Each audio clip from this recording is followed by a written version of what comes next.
Listen, that game on Saturday, I don't think I've ever heard that level of abuse, that kind of real poisonous abuse towards any Rangers manager in my lifetime. And there's been a few bad ones. It was directed almost 100% at him. It wasn't so much the players. Is that right, or is that not true? 100%. I mean, listen, there was the usual kind of jeer, or kind of groans for the crowd with a misplaced pass, or obviously when the two Hearts goals went in. But no, it was directed specifically at Martin. I mean, when the players came out at half time, they were cheered onto the pitch, but then Martin obviously comes out after them in the dugout, and there's this kind of chorus of boos. I mean, it was so pointed, honestly, so loud. You're thinking, poor Rangers mans like Kashinya, for instance, he never get anywhere near that level of abuse. I don't think, if my memory serves me right, this is like, it's as vociferous as I can ever remember it towards one guy. And on a personal level, obviously, you kind of feel for Russell Martin in that sense, but after the game... He's not helped himself. No, he's not. I thought he was dead prickly in the press conference after the game when he needed to be shown a bit of contrition and, trying to explain his part and take responsibility. And I read you wrote a column today, I read it was very good, calling for people in that football club to start taking a bit of accountability. 100%. Russell Martin washed his hands of it, blamed it all on the players, their mentality, their scare. I mean, I couldn't believe he used the word scared. I know. He just had to come out and say on Saturday, look, results are unacceptable, and it's on me. That's what he had to say. I think Andy did a piece in the paper the day with Greg Stewart talking about how Steven Gerrard would always come out after a bad performance and say, look, this is on me. It's not the players. This is all on. But all then on kind of was the players. He'd leave a wee caveat, but he just didn't. Really. But he wasn't. Gerrard wasn't scared to kind of speak up and take it on his shoulders, and I think that's what Martin's been lacking a wee bit. But as I've said in that piece, it's not just Russell Martin. I think in terms of accountability, there's several kind of people, within that club. Patrick Stewart, arguably being the main one who has to speak up. Want to speak to you about that because I read your piece again.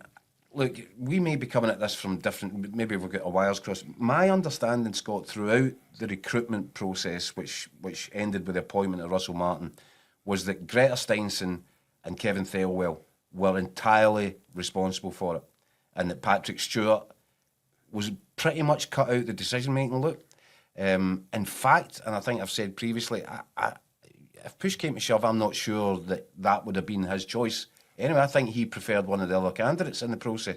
At least one of the other candidates. But even if that's the case, he's still the CEO. He's still signing off on that appointment. But I do believe that what the process, the whole process, and this is part of the blue sky thinking, the how to run a football club. You've got a chief executive, and he delegates. The chief executive delegates the decision of how the football department runs to the sporting director. The chief executive, his umbrella is more about the company, the finances.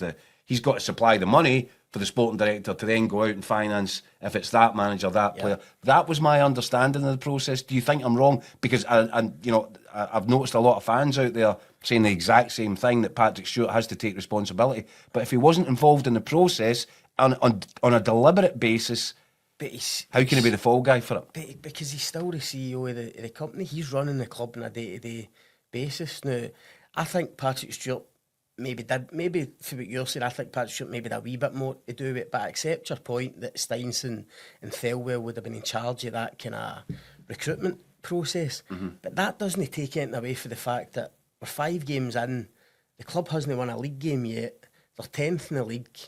The 13 players that they've brought in, very few of them are looking capable.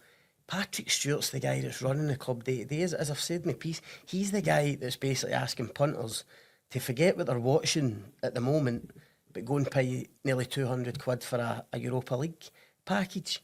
So he has to come out and explain, whether it was his appointment or not, he has to come out and explain to fans what's happening. What he said at the Russell Martin unveiling when I was there, that Martin was the outstanding candidate. He did. Right, when others were mentioned, obviously your Ancelottis and people like that. So he has to come out and say why he was the outstanding candidate and give his views on why it hasn't happened so far, why there's no signs of progress at all under Russell Martin, and if the board are continuing to back him, explain to fans why Patrick Stewart thinks he's going to turn it around. But there's something else that I really need to, because this is where you get the investigative head on, Scott.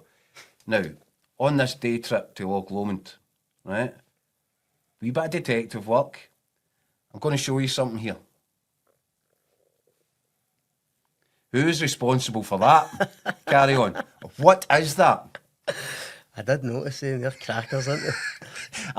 Do you know, for a horrible moment, I thought it might have been Russell Martin. And I'm looking about, and everybody else has just got their trainers on to walk up the hill, whatever. I think Jack Butland is the man responsible for these. You wouldn't get away with walking about Castlemilk today, man. Not a chance. Well, somebody'd have them off you. They're about 429 quid, I think. Exactly. Did my research. Dewberry of Ireland, apparently they're in the, very well thought of. In the country folk, they're actually called Wexford Men's Country Boot Walnut. I think Jack Butland might have been wearing them while he was playing last season. On his hands.